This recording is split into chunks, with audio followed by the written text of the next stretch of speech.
Hello everyone, दर्शक नमस्ते। आज चाहिँ मैले sad system analysis and design unit 1 part 5 लिएर आएको छु। योभन्दा अघिल्लो भिडियोमा चाहिँ हामीले अदर एप्रोचेसको चाहिँ हामीले एजाइल डेभलपमेन्टहरू हेरेको थियौँ है। र यो एजाइल डेभलपमेन्टमा चाहिँ अब हामीले एजाइल डेभलपमेन्ट त्यसपछि गएर एक्सपीहरूको बारेमा हेरेको थियौँ भने हाम्रो अदर एप्रोचेसमा चाहिँ के थियो भनेर एकचोटि सर रिभ्यू गरौँ है। हामीले prototyping model, spiral model, RAD, service oriented architecture, agile methodology, त्यसपछि गएर हाम्रो एजाइल मेथोडोलोजीभित्र चाहिँ के परेको थियो त भन्दाखेरि हाम्रो एजाइल मेथोडोलोजीभित्र चाहिँ हाम्रो त्यो एक्सपीको कुराहरू रहेको थियो है। र त्यसपछि गएर एक्सट्रिम प्रोग्रामिङ पनि रहेको थियो। त्यसै गरी हाम्रो ओओएडी रहेको थियो, जुन चाहिँ object oriented analysis and design रहेको थियो। र त्यो अन्तर्गत चाहिँ हामीले के हेरेको थियौँ त भन्दाखेरि एडभान्टेजहरू त भइ नै हाल्छ। र यसमा चाहिँ अब 5 स्टेजेस अफ एजाइल हेरेको थियौँ। सिम्बल अफ एजाइल है, त्यो रातो लाइनहरूको सर्कलको। त्यसपछि गएर हाम्रो एजाइलको 4वटा मेन कोडहरू के थियो र 12वटा प्रिन्सिपलहरूलाई चाहिँ सकेसम्म राम्रै तरिकाले डिस्क्राइब गरेको थिएँ है। अब एक्जाममा चाहिँ सायद 12 प्रिन्सिपल भनेर नआउन पनि सक्ला होइन। यदि आइहाल्यो भने चाहिँ अब जति याद छ त्यति नै गर्न सकिन्छ। तर सजिलो छ यो पनि होइन। हामी आफैले कुनै एउटा सर्टेन नयाँ पोइन्ट बनाएर पनि हामीले लेख्न सकिन्छ होइन। अब सिम्प्लिसिटीको सट्टामा अब सिम्पल भनेर लेख्न सकिन्छ है। एडभान्टेज डिसएडभान्टेज भइ नै हाल्यो। र टाइप्स अफ एजाइलहरू चाहिँ मैले हजुरलाई सर हेर्नु यत्तिकै बुझिन्छ भनेको थिएँ। र एक्सपी भइहाल्यो। एक्सपीमा चाहिँ हाम्रो के हो त भन्दाखेरि यो चाहिँ एउटा एजाइल सफ्टवेयर डेभलपमेन्ट मेथोडोलोजी हो। र त्यसपछि गएर हामीले ओओएडी हेरेको थियौँ। ओओएडी भनेको चाहिँ हाम्रो जाभाकै कन्सेप्ट हो है लगभग। त्यही भएर चाहिँ यसलाई चाहिँ अब खासै त्यस्तो डिस्क्राइब गरेर राख्नुपर्ने जस्तो लागेन होइन। त्यही भएर छिटो सकाइदिइहालेँ। र आज रहेको छ हाम्रो topic the origin of software. अब सफ्टवेयर चाहिँ अब कसरी ओरिजिन भयो होइन भन्ने कुराहरू रहेको छ यसमा चाहिँ। अब यहाँ चाहिँ हेरौँ है के भनेर।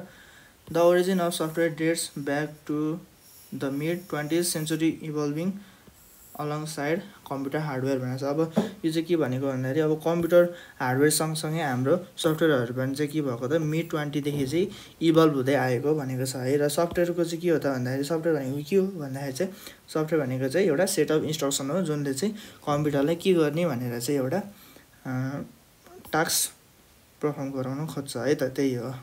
त्यसपछि गएर 1950देखि चाहिँ अब हाम्रो 20सम्म आउँदाखेरि चाहिँ के भयो त भन्दाखेरि होइन, during this period software was not available commercially. Company had to build their own system internally for their specific need. For example in 1945 General Electric GE develop the first payroll processing system for their employee. This system was custom coded from scratch using machine level and run main from computer भनेको छ। यो simply all the system were built in house of from scratch भनेको छ होइन। अब 1950देखि 20s को बिचमा कुरा गर्नु पर्दाखेरि चाहिँ अब सफ्टवेयरहरू चाहिँ खासै एभाइलेबल थिएन होइन कमर्सियल्ली। यो चाहिँ किन त भन्दाखेरि अब कम्पनीहरूले चाहिँ अब आफू नै बनाउँथे है। र बनाउनुको कारण चाहिँ के हो त भन्दाखेरि उनीहरूले चाहिँ अब आफूलाई छुट्टै चाहिने भएको कारणले त्यही अनुसारले अब कस्टम कोडहरू चाहिँ उनीहरूले आफैले बनाउँथे होइन, स्क्रैचहरू गरेर। त्यसपछि गएर मेसिन लेभलमा कन्भर्ट गरेर त्यसलाई अनि रन गर्थ्यो केमा भन्दाखेरि आफ्नो मेन फ्रेम कम्प्युटरमा रन गर्थ्यो होइन। यो एक्जाम्पल रहेको छ। र वाइ इन हाउस डेभलपमेन्ट भनेको छ होइन। यो इन हाउस डेभलपमेन्ट चाहिँ किन भन्दाखेरि because there were no software vendor, मतलब सफ्टवेयर बनाउने मान्छेहरू त्यतिखेर एभाइलेबल थिएनन् भन्न खोजेको है। र त्यसपछि गएर software had to be written specifically from the hardware use भनेको छ होइन। अब हार्डवेयर युज गरेर चाहिँ यहाँनिर सफ्टवेयरहरू चाहिँ त्यसरी लेख्नुपर्ने हुँदो रहेछ त्यतिखेर है। र मोडर्न इटाको कुरा गर्नुपर्दाखेरि चाहिँ it focus shifts to integration of prebuilt component like open source cloud भनेको छ।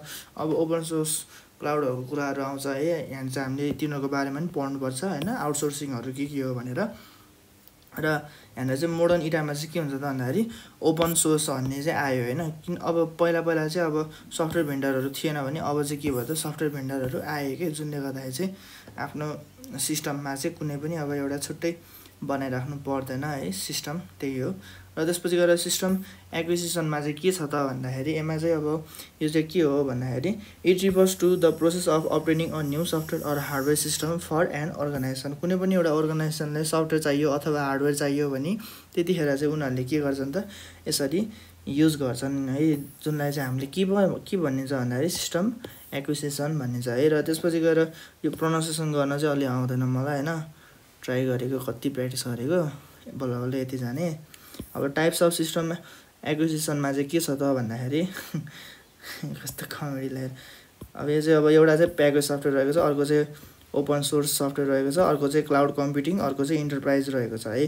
अब प्याकेज सफ्टवेयरमा चाहिँ के हुन्छ त भन्दाखेरि यसमा चाहिँ they are known as readymade software develop by a company and sold to many user भनेको छ। For example Microsoft office, Adobe Photoshop है। Here simply we build a license and install it in our system, they are easy to use and well tested भनेको छ। अब package सफ्टवेयरहरू चाहिँ के हुन्छ त भन्दाखेरि यिनीहरूको मेन क्यारेक्टरिस्टिक्स होइन, यिनीहरूको विशेषता के हो त भन्दाखेरि यिनीहरू चाहिँ पहिले प्रिबिल्ड हुन्छ। कसले प्रिबिल्ड गर्छ त भन्दाखेरि यो चाहिँ कम्पनीहरूले नै पहिले बिल्ड गरेको हुन्छ। र बिल्ड गरिसकेपछि हाम्रो काम चाहिँ के हुन्छ त भन्दाखेरि मानिलियो अब हाम्रो काम भन्नुको मतलब चाहिँ हामी एज अ अर्गनाइजेसन हामीले चाहिँ के गर्छौँ त उनीहरूसँग लाइसेन्स लिन्छौँ होइन। लाइसेन्स लिइसकेपछि चाहिँ त्यसलाई के गर्छ त हामीले आफ्नो कम्प्युटरभित्र चाहिँ हामीले इन्स्टल गर्ने काम गर्छौँ। र इन्स्टल गरिसकेपछि चाहिँ त्यसकै आधारमा चाहिँ हामीले आफ्नो सिस्टममा रन गर्छौँ। र त्यही नै हो। र यिनीहरू चाहिँ किन राम्रो हुन्छ त भन्दाखेरि यो चाहिँ वेल टेस्टेड भएको कारणले चाहिँ यो राम्रो हुन्छ प्याकेज सफ्टवेयर है। र अर्को रहेको छ ओपन सोर्स सफ्टवेयर, जुन चाहिँ अब के हो त भन्दाखेरि software whose source code is freely available to use, modify and distribute भनेको छ। अब they are develop by a community or organisation, यो चाहिँ कम्युनिटी अथवा अर्गनाइजेसनले नै बिल्ड गर्छ होइन। एक्जाम्पलको लागि चाहिँ हामीले लिनक्सहरू एपाचेहरू लिन सकिन्छ है, जुन चाहिँ फ्री हुन्छ र हाइली कस्टमाइजेबल भनेको छ। यो चाहिँ अब आफ्नै तरिकाले पनि कस्टमाइज गर्न सकिन्छ भनेको है। र अर्को रहेको छ हाम्रो क्लाउड कम्प्युटिङ सर्भिस, जुनमा चाहिँ हाम्रो software or system deliver over the internet as pay go basis भनेर चाहिँ। एक्जाम्पलको लागि चाहिँ गुगल वर्कसप, माइक्रोसफ्ट 365। त्यसपछि गएर here we don't install the software, we access it through browser भनेको छ है। र क्लाउड कम्प्युटिङ भन्नुको मतलब के हो त भन्दाखेरि हामीले चाहिँ यसलाई एक्सेस कसरी गरिन्छ त भन्दाखेरि यो चाहिँ हामीले लाइसेन्स लिएर होइन, अथवा लाइसेन्स बाई गरिन्छ नि हामीले नर्मली होइन। जस्तै म्याटल्याबहरू पनि युज गर्नु पऱ्यो भने हामीले लाइसेन्स युज गर्नुपर्छ, हो त्यस्तै कुराहरू हो है। र यो चाहिँ हामीले आफ्नो के अरे आफ्नो यो सफ्टवेयरलाई चाहिँ हामीले आफ्नो उसमा सिस्टमभित्र चाहिँ बिल्ड गर्दैनौँ है। यो चाहिँ हामीले ब्राउजरको थ्रु नै के गर्छौँ त हामीले इन्टरेक्ट गर्छौँ। र त्यसपछि अर्को रहेको छ इन्टरप्राइज। इन्टरप्राइजमा चाहिँ हाम्रो के छ त भन्दाखेरि इन्टरप्राइज वाइड सोल्युसन हो है। इन्टरप्राइज वाइड सोल्युसनमा चाहिँ के हो त भन्दाखेरि they are large integrated system design for the entire organisation भनेर। Usually it include module like finance, HR, inventory. It example is SAP and more Microsoft dynamic, they are use medium. यो चाहिँ अब ठुल्ठुलो अर्गनाइजेसनहरूलाई चाहिँ युज गर्नको लागि भनेर चाहिँ दिइन्छ होइन। त्यही हो। यसमा चाहिँ डिस्क्राइब गर्नै जानिनँ। अब अर्कोतर्फ लागौँ है। यो खासै इम्पोर्टेन्ट त छ कि छैन पनि, जस्ट हाम्रो सिलेबसमा भएको भएर चाहिँ मैले यो राखिदिएको है।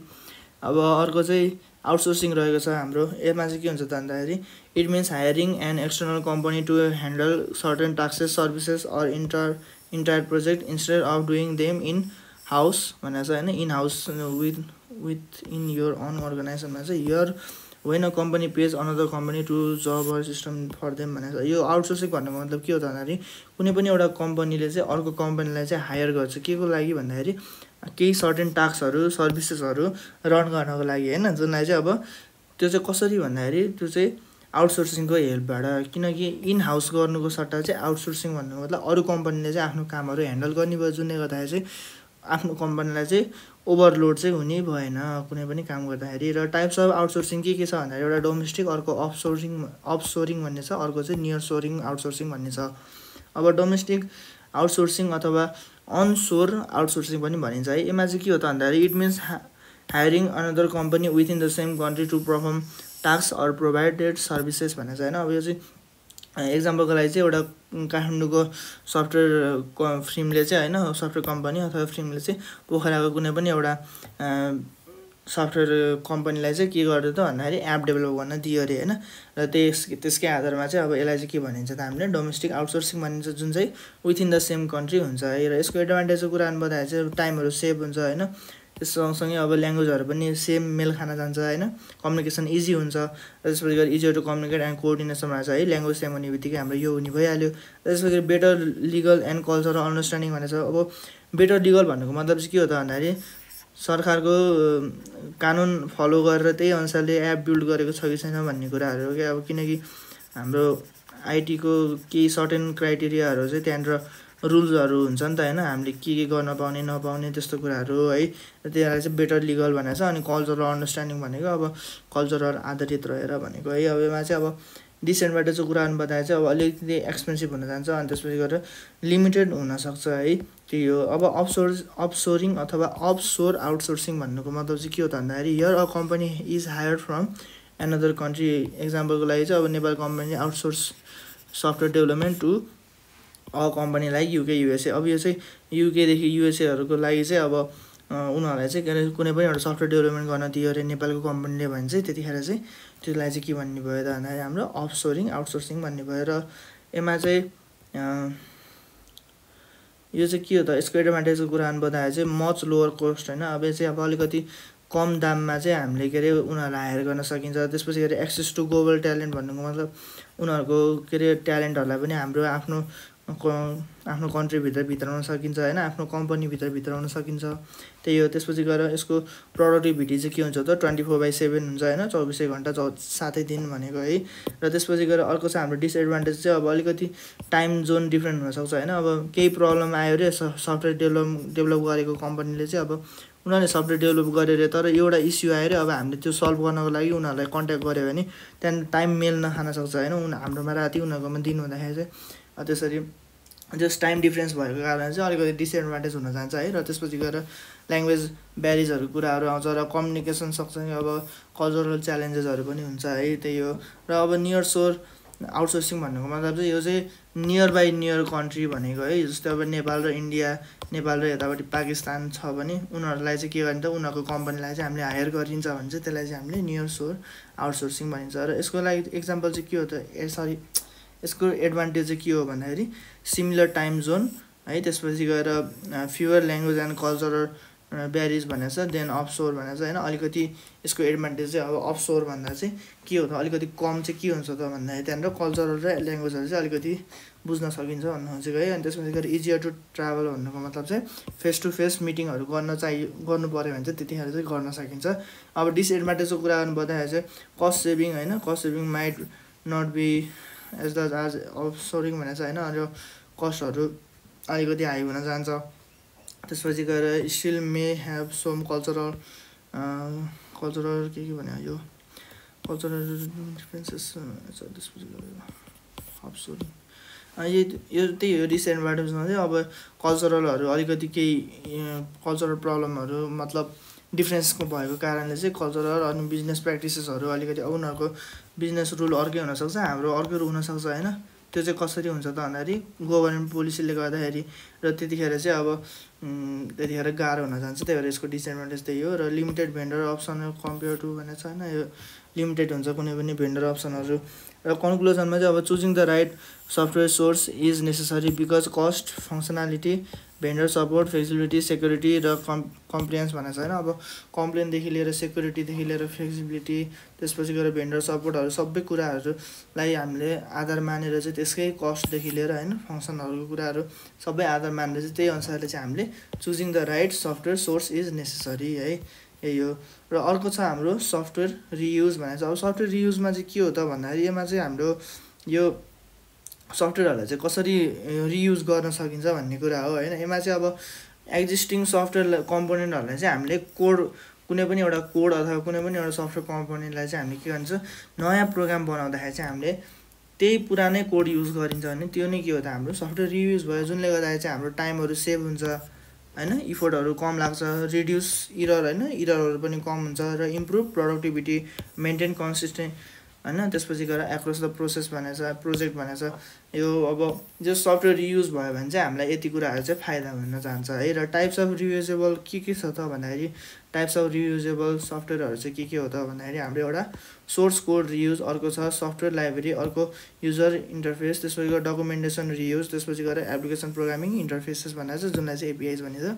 र यो यिनीहरू त अब यो टपिक देख्ने बित्तिकै हामीले के अरे एक्सप्लेन गर्न सकिहालिन्छ होइन। यसको मतलब चाहिँ रियुज गर्नु कुनै पनि कोडलाई चाहिँ होइन नयाँ प्रोजेक्टमा चाहिँ युज गर्नु हो होइन, कुनै पनि पुरानो कोडहरूलाई। त्यसपछि गएर अब सफ्टवेयर लाइब्रेरिज भन्नुको मतलब चाहिँ prebuilt collection of code like function classes that we can call in our program होइन। कुनै पनि प्रोग्राम हामीले लेख्दाखेरि चाहिँ त्यहाँनिर फङ्सनहरू क्लासहरू हामीले इन्क्लुड गर्न सकिन्छ भनेको है। यो न्यू प्रोजेक्टभित्रै पर्न जान्छ त्यो पनि होइन।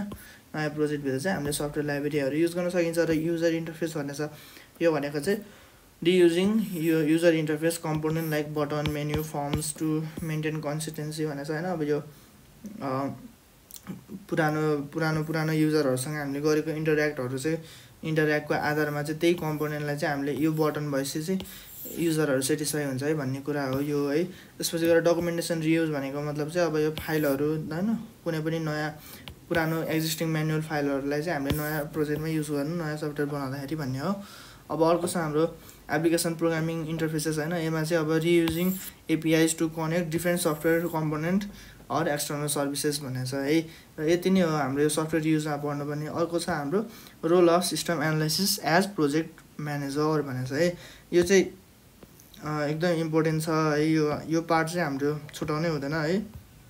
यो पार्ट एकदम इम्पोर्टेन्ट रहेको छ। Role of system analysis as project manager. A system analyst is mainly responsible for understanding problem and design solution through computer based system, but when they take role as project manager their job expand to leading the entire project from planning to delivery। अब system एनालिस्टहरूले चाहिँ के गर्छ त उनीहरूको responsibility भनेको चाहिँ प्रब्लमहरू understand गर्ने होइन। कुनै पनि सफ्टवेयरहरू बनाउँदाखेरि होइन, कुनै पनि एउटा भनौँ न जस्ट सिस्टम बनाउँदाखेरि। र त्यसपछि गएर जब उनीहरूले एज अ प्रोजेक्ट म्यानेजर पनि उनीहरूले काम गर्छ त्यतिखेर चाहिँ उनीहरूको जब चाहिँ अझै एक्सपान्ड हुन्छ। एक्सपान्ड हुनुको मतलब के हो त भन्दाखेरि प्लानिङदेखि डेलिभरीसम्मको सबै कुरा कसले ह्यान्डल गर्नुपर्छ त अब सिस्टम एनालिस्टले ह्यान्डल गर्नुपर्छ। र हामीलाई के अरे एक्जाममा कहिलेकाहीँ role of system analyst as a project manager भनेर सोधिन सक्छ है। र त्यही भएर हाम्रो यहाँनिर यो पोइन्टहरू रहेको छ केही पोइन्टहरू। यसमा चाहिँ एउटा प्रोजेक्ट प्लानिङ रहेको छ जुनमा चाहिँ के गरिन्छ त भन्दाखेरि सिस्टम एनालिस्टहरूले चाहिँ के गर्छन् त भन्दाखेरि break project into task and set timeline allocate budget define goals scope भन्ने छ। अब यसको मतलब के हो त भन्दाखेरि प्रोजेक्ट प्लानिङ चाहिँ कसरी गर्छन् त एज अ सिस्टम एनालिस्ट उनीहरूले भन्दाखेरि होइन। सिस्टम एनालिस्टले एज अ प्रोजेक्ट म्यानेजर है।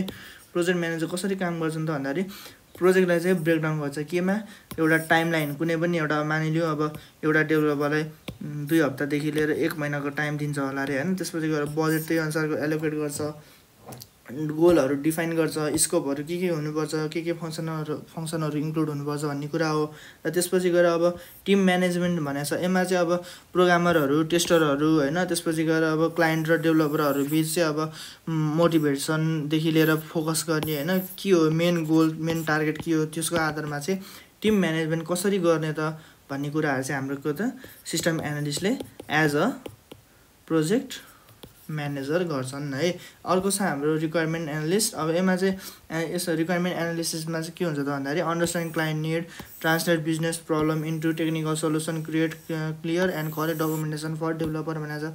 अब युजर क्लाइन्टहरूको होइन मतलब कुनै पनि एउटा बिजनेस अर्गनाइजेसनको चाहिँ अब प्रब्लमहरूलाई फाइन्ड आउट गरेर त्यसको सोल्युसन सहित के त हामीले कुनै पनि डेभलपरहरूलाई हामीले करेक्ट डकुमेन्ट गरेर दिन सक्नु नै त्यो त के हो त हाम्रो सिस्टम एनालिस्टको चाहिँ एउटा एकदम इम्पोर्टेन्ट रोल हुन जान्छ एज अ प्रोजेक्ट म्यानेजर। त्यसपछि गएर अर्को रहेको छ हाम्रो सिस्टम डिजाइन सुपरभिजन भनेको छ। अब यो चाहिँ अब यो भनेको मतलब चाहिँ अब डाटा मोडलहरू कसरी काम गरेको छ कि छैन राम्रोसँग होइन, इन्टरफेसहरू आर्किटेक्चरहरू मिलेको छ कि छैन, यस्तो कुराहरू चाहिँ बोथ युजर र टेक्निकल रिक्वायरमेन्टहरूलाई चाहिँ इन्स्योर गर्छ है हाम्रो सिस्टम एनालिस्टले।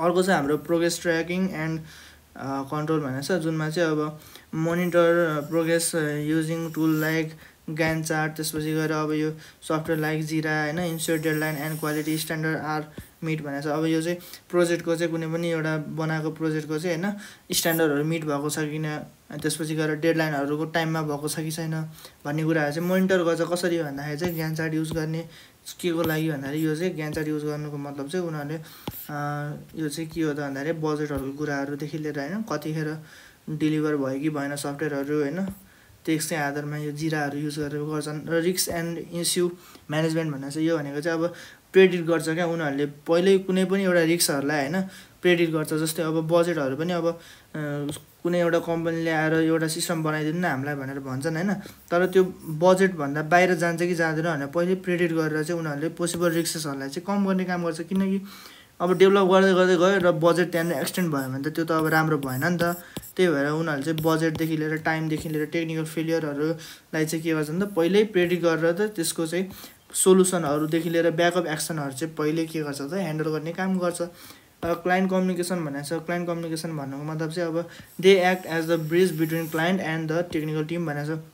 कसरी त भन्दाखेरि उनीहरू चाहिँ एउटा ब्रिज जसरी काम गर्छ। कसरी भन्दाखेरि अपडेट लिनेदेखि लिएर फिडब्याकहरू लिनेदेखि लिएर होइन म्यानेज एक्सपेक्टेसनहरूलाई मिट गर्ने कुराहरू भएर टेस्टिङ र डेलिभरीको कुराहरू रहेको छ यसमा चाहिँ होइन। They make sure the final product is tested properly ensure the deliver document and meeting client satisfaction भनेको छ। अब यो टेस्टिङ र डेलिभरीको कुराहरू आउँछ होइन। सिस्टम एनालिस्टले चाहिँ के गर्छ नि त त्यो फाइनल प्रडक्ट बनेको चाहिँ अब प्रपरली टेस्ट भएको छ कि छैन होइन, टाइममा डेलिभर भएको छ कि छैन, डकुमेन्टदेखि लिएर होइन क्लाइन्टलाई चाहिँ सेटिस्फ्याक्सन भएको छ कि छैन त्यो बनाएको कामहरू यस्तो कुराहरू रहेको छ। र सिस्टम एनालिस्टलाई चाहिँ कसरी as a good project manager गर्न सकिन्छ त भन्दाखेरि वाट मेक्स भन्ने कुरा छ यहाँनिर है। एउटा एनालिटिकल स्किल हुनुपर्छ उसमा, त्यसपछि गएर कम्युनिकेसन स्किल हुनुपर्छ, टेक्निकल ब्याकग्राउन्ड हुनुपर्छ र युजर फोकस्ड हुनुपर्छ है। अब एनालिटिकल स्किलमा चाहिँ अब कम्प्लेक्स सिस्टमलाई पनि उनीहरूले बुझ्नेदेखि लिएर होइन बिजनेस निडहरूलाई चाहिँ के गर्नु पऱ्यो त उनीहरूले अन्डरस्ट्यान्ड गर्न सक्नुपर्ने हुनुपर्छ है। र त्यसपछि गएर कम्युनिकेसन स्किलमा चाहिँ अब translate technical idea into user language. अब युजरहरूले त बुझ्दैन नि त होइन, कतिपय अब टेक्निकल टर्महरू बुझ्दैन, उनीहरूलाई बुझाउनेदेखि लिएर हरेक कुरा चाहिँ कसले गर्छ नि त हाम्रो सिस्टम एनालिस्टले गर्छ कति बेला एज अ प्रोजेक्ट म्यानेजर है। र त्यसपछि गएर टेक्निकल ब्याकग्राउन्ड भनेको चाहिँ अब यसको मतलब चाहिँ अब सफ्टवेयरहरू डिजाइन गर्दाखेरि चाहिँ अब होइन रियलिस्टिक कुराहरू फिजिबल कुराहरू चाहिँ अब पहिल्यै थाहा भएको हुनुपर्छ उनीहरूमा है। त्यस्तो विशेषता हुनुपर्छ हाम्रो सिस्टम एनालिस्टमा। र अर्को युजर फोकस भन्नुको मतलब चाहिँ ensure the system is usable and meet actual need भनेको छ। अब यो चाहिँ अब सिस्टम चाहिँ बनिसकेपछि त्यो मिट भएको छ कि छैन त्यो कुरा हो। र मोडर्न च्यालेन्जेस अफ सफ्टवेयर चाहिँ के छ भन्ने कुरा यो चाहिँ सानो डिस्क्राइब गरेको छ है। र यो चाहिँ म एकचोटि डिस्क्राइबै गरिदिन्छु है के हो भनेर। मोडर्न च्यालेन्जेसको कुरा गर्नुपर्दाखेरि चाहिँ यहाँ के छ त भन्दाखेरि सिस्टम एनालिस्ट फेस यो चाहिँ मोडर्न च्यालेन्ज के को हो भन्दाखेरि चाहिँ हाम्रो सिस्टम एनालिस्टको है। र system analyst face several modern challenge in today's fast changing tech environment होइन। One of the main challenge rapid changing requirement client modification, त्यसपछि गएर यो demand face with the other key challenge emerging technology platform trends, त्यसपछि गएर यो भयो non technical क्लाइन्टहरूलाई just modern challenges as a system analyst चाहिँ के हुन्छ भन्ने कुराहरू रहेको छ है। यो चाहिँ हजुरले यहाँनिर सर पढ्दै गर्नु, म यसलाई डिस्क्राइब पनि गरिदिन्छु है। यहाँनिर यो पुरै पार्टमा चाहिँ के भनेको छ भनेर होइन। यसमा चाहिँ हाम्रो सिस्टम एनालिस्टले चाहिँ फेस गर्ने कुराहरू क्या मतलब मोडर्न प्रब्लमहरू चाहिँ के हुनसक्छ त होइन। जब उनीहरूले एज अ प्रोजेक्ट म्यानेजर हुन्छ नि अथवा कुनै पनि एउटा सफ्टवेयरलाई सिस्टमलाई हेर्नु पऱ्यो भने चाहिँ उनीहरूले कसरी एनालाइसिस गर्छ, के प्रब्लमहरू आउँछ त उनीहरूमा होइन, मेन च्यालेन्जेसहरू के हो भन्ने कुराहरू है। यसमा चाहिँ मेन भनेको सुरुमा चाहिँ अब अहिलेको फास्ट ग्रोइङ टेक इन्भाइरोमेन्टको कुरा गर्नु पर्दाखेरि चाहिँ अब यहाँनिर चाहिँ अब डिफ्रेन्ट कुराहरू चेन्जेस भइरहेको हुन्छ होइन डे बाई डे। त्यसपछि गएर युजरहरूको रिक्वायरमेन्टहरू पनि एकदम ऱ्यापिडली चेन्ज हुन्छ र सँगसँगै हाम्रो डेभलपमेन्ट फेजहरूमा पनि अलिक प्रब्लमहरू आउनेदेखि लिएर अनि त्यसपछि गएर डिमान्डहरू मिट गर्नेदेखि है। त्यसपछि गएर अब च्यालेन्जेसहरूलाई अनि कुनै पनि इमर्जिङ टेक्नोलोजीहरूलाई उनीहरू आफैले पहिला सुरु स्टडी गर्ने, त्यसपछि गएर टिमहरूलाई होइन डेभलपर टिमहरूलाई चाहिँ के अरे ट्रेन गराउनेदेखि लिएर सबै कुराहरू रोल चाहिँ कसको हुन्छ त भन्दाखेरि हाम्रो सिस्टम एनालिस्टको हुन्छ है। र त्यसपछि सँगसँगै अब कम्युनिकेसनहरू पनि चाहिँ राम्रो हुनुपर्छ होइन।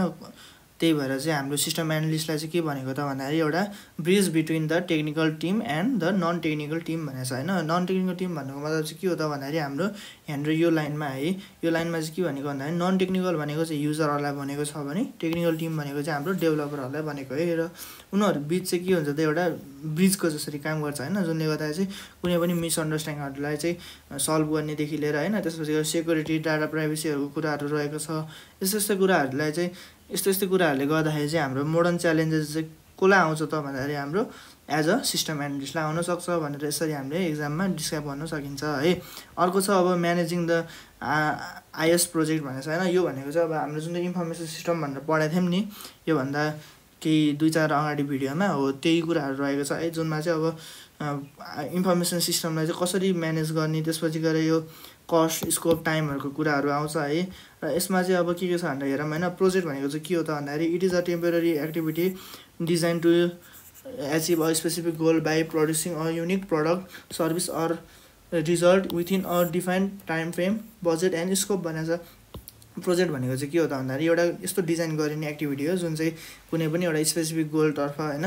जस्तै मानिलियो अब एक्जाम्पलको लागि अहिले याङ्गो भन्ने एप चलिरहेछ होइन, र याङ्गो भन्ने एपले चाहिँ आफ्नो क्लाइन्ट र त्यसपछि गएर आफ्नो युजरहरूलाई सेटिस्फ्याक्सन हुने कामहरू गर्नेदेखि लिएर यो जस्ट एउटा युनिक खालको प्रडक्ट निकाल्यो नि त याङ्गोले होइन। अब त्यही कुराहरू रह्यो। त्यसपछि गएर प्रोजेक्ट म्यानेजमेन्टको कुरा आउनु पर्दाखेरि चाहिँ के हो त भन्दाखेरि यो चाहिँ it is the process of planning organising leading controlling the resources like people time money होइन as a the goal and the company project successfully set time frame भनेर चाहिँ अब प्रोजेक्ट म्यानेजमेन्ट गर्नु। प्रोजेक्ट म्यानेजमेन्ट भन्नुको मतलब चाहिँ के हो त भन्दाखेरि कुनै पनि प्रोजेक्टलाई चाहिँ कसरी म्यानेज गरिन्छ, कसरी अर्गनाइज गरिन्छ, कसरी कन्ट्रोल गरिन्छदेखि लिएर पिपुलहरूको कुराहरू आउँछ त्यहाँनिर होइन, युजरहरूको कुराहरू आउँछ। र त्यसपछि गएर त्यो प्रोजेक्ट सक्सेसफुल्ली लन्च भएको छ कि छैन, त्यसपछि गएर टाइम फ्रेमदेखि लिएर बजेटको कुराहरू आउँछ, यो रह्यो है। र अर्को छ हाम्रो गोल अफ प्रोजेक्ट म्यानेजमेन्ट भनेको छ होइन। गोल अफ प्रोजेक्ट म्यानेजमेन्टमा चाहिँ के हुन्छ त भन्दाखेरि the main goal is to complete a project by delivering the design outcome on time within budget and according to the agree quality and scope भनेको छ। र goal of the project management भनेको छैन। प्रोजेक्ट म्यानेजमेन्टको मेन गोल भनेको चाहिँ के हो त भन्दाखेरि जहिले पनि के हुनुपर्छ भन्दाखेरि एज अ सिस्टम एनालिस्ट भनौँ न होइन, हामीले चाहिँ मेन भनेको चाहिँ बजेटभित्र हुनु पऱ्यो, त्यसपछि गएर आउटकम टाइममा हुनु पऱ्यो होइन। यो आउटकम भन्नुको मतलब सिस्टम चाहिँ टाइममा डेभलप हुनु पऱ्यो। र त्यसपछि गएर जुन युजर र हाम्रो डेभलपर बिच भएको त्यो क्वालिटी अफ एग्रिमेन्ट थियो नि हो त्यो चाहिँ मिट हुनुपर्छ भनेको है। Simply deliver the project on time and यो बजेट क्वालिटी भनेको चाहिँ त्यो भनेको कुराहरू हो यो। र अब यसमा चाहिँ के हो त भन्दाखेरि एउटा प्रोजेक्ट ट्याङ्गल रहेको छ हाम्रो आइएसको होइन। जब पनि हामीले आइएस डेभलप गरिन्छ होइन त्यतिखेरको यो इन्फर्मेसन प्रोजेक्टको कुरा है। र यसमा चाहिँ हाम्रो एउटा कस्ट रहेको छ, स्कोप रहेको छ र टाइम रहेको छ। The project triangle is a fundamental concept in the project management that highlights the 3 key constraint भनेको छ होइन। द्याट फोकस मस्ट ब्यालेन्स भनेको छ। त्यसपछि गएर कस्ट टाइम भनेको छ। यो चाहिँ यो ट्रायङ्गल चाहिँ के हो त भन्दाखेरि हाम्रो प्रोजेक्ट म्यानेजमेन्टको चाहिँ के हो त एउटा फन्डामेन्टल कन्सेप्ट हो र यो हुनु नै पर्छ। र यो भएन भने चाहिँ हाम्रो प्रोजेक्ट म्यानेजमेन्टको चाहिँ मेन गोल जुन छ नि टाइम, त्यसपछि गएर विथिन द बजेट, त्यसपछि गएर क्वालिटी अफ द होइन सफ्टवेयर यो सिस्टम त्यो कुराहरू चाहिँ अब मिट हुँदैन होइन। त्यही भएर चाहिँ हामीले एउटा फन्डामेन्टल कन्सेप्ट चाहिँ हाम्रो प्रोजेक्ट म्यानेजमेन्टको चाहिँ यो हुनु नै पर्छ। र यो कस्टमा चाहिँ त्यही हो माथि भनेको कुराहरू होइन, बजेटमा हुनुपर्छ। त्यसपछि गएर managing cost means staying within the approve financial limit होइन, मतलब बजेटभित्रै आधारित भएर बनाउनुपर्छ भनेको। स्कोपमा चाहिँ अब के फिचरहरू हुनुपर्ने हो त्यो सिस्टम बनाउँदाखेरि, त्यसपछि गएर फङ्सनहरू, त्यसपछि गोलहरू के हो त्यो प्रोजेक्टको, यस्तो कुराहरू रहेको छ। टाइममा चाहिँ अब इट रिफर्स द ड्युरेसन होइन, deadline by which the project must be complete भन्छ होइन, टाइममै हुनुपर्छ भनेको है। अब role of project manager equals to role of system analyst as a project manager भनेको छ। यो चाहिँ के हो भन्दाखेरि प्रोजेक्ट म्यानेजरको रोल भन्नु नै के हो त भन्दाखेरि system analyst as a project manager भन्नु हो भनेको है। यो पार्टलाई हामीले यसरी यो पोइन्ट लेखेर होइन, यसरी हामीले एक्जाममा यो पोइन्ट लेखेर हामीले डिस्क्राइब गर्न पनि सकिन्छ होइन। अथवा यत्तिकै गरेर राख्यो भने पनि यो हेर्ने बित्तिकै यत्तिकै लेखेपछि अनि हामीले यसलाई अन्डरलाइन गरिदिने होइन पेन्सिलले। यो गरेपछि चाहिँ अब जस चेकरहरूको चाहिँ आँखामा ठ्याक्क यो पढ्न जान्छ, यसले यति कुरा चाहिँ बुझाइ रहेछ है भन्ने हुन्छ है। र 5 फेजेस अफ प्रोजेक्ट म्यानेजमेन्ट भनेको छ होइन। अब प्रोजेक्ट म्यानेजमेन्टको 5 फेजेस भनेको चाहिँ अब त्यही इनिसियलाइजिङ, प्लानिङ, एक्जिक्युटिङ होइन, मोनिटरिङ, कन्ट्रोलिङ, रिसोर्सेस यिनीहरू नै रहेको छ। यही हो है हाम्रो यिनीहरू चाहिँ म एक्सप्लेन गर्दिनँ। अब यो हामीले एक्सप्लेन गर्न सकिहालिन्छ। अब यहाँनिर अर्को रहेछ रिप्रेजेन्टिङ एन्ड रिसेड्युलिङ प्रोजेक्ट प्लान्स भनेको छ होइन। अब यो रिप्रेजेन्टिङ गर्नु कुनै पनि प्रोजेक्टलाई होइन प्लानमै के त सेड्युल गर्नु भन्ने कुराहरू हो। र यो चाहिँ कसरी गर्न सकिन्छ भन्दाखेरि यो चाहिँ हाम्रो एउटा रहेको छ टुलहरू रहेको छ यसमा चाहिँ होइन एउटा नेटवर्क डायग्राम अर्को चाहिँ ग्यान चार्ट भन्ने रहेको छ र ग्यान चार्टमा चाहिँ के हुन्छ त भन्दाखेरि हाम्रो it is a bar chart that shows project task start and end dates duration task process त्यसपछि गएर task dependency it features are horizontal bar are represent the time frame भनेर छ त्यसपछि गएर टास्क आर लिस्टेड यो चाहिँ just ग्यान chart भनेको चाहिँ के हो त भन्दाखेरि एउटा बार चार्ट हो जुनले चाहिँ के गर्छ त भन्दाखेरि कुनै पनि प्रोजेक्टको चाहिँ स्टार्टिङदेखि इन्डसम्म भएको सबै कुराहरू जस्तै डेट ड्युरेसन होइन के प्रोग्रेस भयो त्यो बिचमा होइन डेट यो स्टार्टिङदेखि इन्डको बिचमा चाहिँ के प्रोग्रेस भयोदेखि लिएर के कुरामा डिपेन्डेन्ट भयो त्यो सबै कुराहरू रहेको छ है र फिचरहरू चाहिँ अब यही रहेको छ होरिजेन्टल बार त्यसपछि गएर टास्क बार भनेर छ होइन यिनीहरू नै हो त्यसपछि अब नेटवर्क डायग्राम भनेको छ अर्को चाहिँ होइन यो चाहिँ हाम्रो के हो त भन्दाखेरि टुलै हो जुन चाहिँ के भित्र पर्छ भन्दाखेरि रिप्रेजेन्टिङ गर्नु कुनै पनि एउटा प्रोजेक्ट प्लानलाई चाहिँ रिप्रेजेन्ट गर्नको लागि हो अर्को चाहिँ नेटवर्क डायग्राममा चाहिँ के छ त भन्दाखेरि it is a critical path scheduling technique for use managing the control manage it shows the boxes are circle it shows the dependency which must be before other tasks when it helps in identifying the parallel and the it supports the estimated resource planning okay यो network diagram भन्नुको मतलब चाहिँ के हो त भन्दाखेरि यसमा चाहिँ अब मानिलियो यसरी डिफ्रेन्ट तरिकाले छरिएर बसेको हुन्छ होइन कुनै पनि फिचरहरू र त्यो फिचरहरू चाहिँ अब एकअर्कासँग इन्डिपेन्डेन्ट भएको छ कि छैन होइन एउटा कुनै पनि बक्स अथवा सर्कलमा चाहिँ यसलाई रिप्रेजेन्ट गरिन्छ है र जुन त्यहाँ चाहिँ अब म्यानेजमेन्टदेखि लिएर हरेक कुराहरू टेक्निकहरू है त्यस्तै कुराहरू रहेको छ र यसमा चाहिँ अब टास्कहरू चाहिँ आइडेन्टिफाई गरिन्छ होइन अर्डरको बेसिसमा होइन जुन यो यसरी गरेको थियो नि हो यस्तै अब बक्स होला अरे त्यहाँनिर होइन यस्तो अर्डरको बेसिसमा चाहिँ प्यारलल टास्कहरू भएको छ कि छैन त्यसपछि गएर क्रिटिकल एक्टिभिटीहरू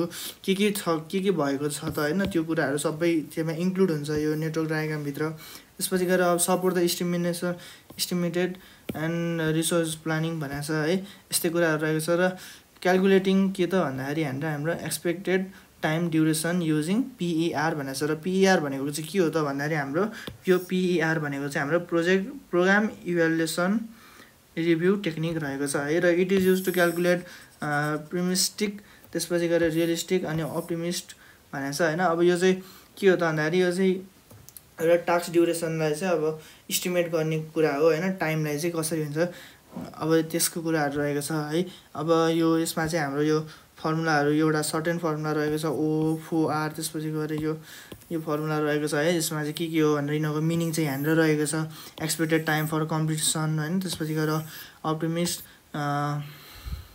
कम्प्लिसन टाइम त्यसपछि गएर रियलिस्टिक कम्प्लिसिङ टाइम त्यसपछि गएर अप्टिमिस्टिक कम्प्लिटिङ टाइम होइन खै के प्रोनाउन्सिएसन गर्न नि जानिनँ है जस्ट यस्तै रहेको छ यिनीहरू चाहिँ अब कुनै बेस्ट केस हुन्छ कुनै वर्स्ट केस हुन्छ कुनै चाहिँ प्रोबेबल केसहरू हुन्छ है यो चाहिँ अब सर र हजुरले यसरी पढेपछि नै बुझिहाल्नुहुन्छ है यो चाहिँ अब यहाँलाई डिस्क्राइब गरिराखिनँ मैले र इक्जाम्पलको लागि चाहिँ हामीले यसरी लिन सकिन्छ एउटा होइन यो चाहिँ एउटा इस्टिमेट टाइम हो है एक्सपेक्टेड टाइम हो त्यसपछि गएर अब यहाँनिर चाहिँ अब कलेक्सन गर्न कति टाइम लाग्छ स्क्रिन डिजाइन गर्न कति टाइम लाग्छ रिपोर्ट डिजाइनदेखि लिएर डेटाबेस डिजाइन युजर डकुमेन्टेसन होइन प्रोग्रामिङ त्यसपछि गएर प्रोग्राम गर्नु है त्यसपछि गएर टेस्टिङ गर्नु र इन्स्टलेसन गर्नु सबै कति टाइम लाग्छ त भनेर एउटा ORP भन्ने छ होइन यिनीहरू यिनीहरू रहेको छ होइन यही कुराहरूलाई चाहिँ अब युज गरेर चाहिँ त्यसकै आधारमा चाहिँ लास्टमा के गरिन्छ त एउटा यति समय लाग्छ है भनेर चाहिँ हाम्रो यहाँनिर डिस्क्राइब गरेको छ है र यति नै हो र यो